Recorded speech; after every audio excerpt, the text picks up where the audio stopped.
রব্বুল আলামিন তার আরশের ডান দিকে ওই ন্যায়পরায়ণ লোকদের জন্য আরশের ডান দিকে একটা নূরের মিম্বারে তাদেরকে বসার সুযোগ করে দিবে। আল্লাহর আরশের ডান দিকে ন্যায়পরায়ণ লোকদের জন্য আল্লাহ তাআলা নূরের মিম্বার বানাবে। চারটে কেন কথা মনে করেছেন? আল আদাল, জাস্টিস, ইন্নাল্লাহা ইয়া'মুরু বিল আদল। আল্লাহ তাআলা এই আদালতের নির্দেশনা দেয়, সুবিচার, সুশাসন। প্রিয় ভাইয়েরা, এটা আমরা বাংলাদেশে চাই কি চাই না?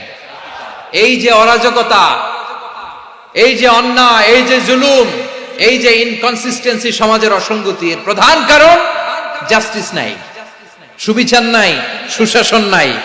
শেষবারের মতো আওয়াজ করে বলেন তো, আমরা বাংলাদেশে আদল চাই কি চাই না? তাহলে প্রথম নির্দেশনা শেষ, আল্লাহ তাআলা তোমাদেরকে আদলের আদেশ দেন। এরপরে আল্লাহ বললেন, আমি তোমাদেরকে ইহসানের আদেশ দেই।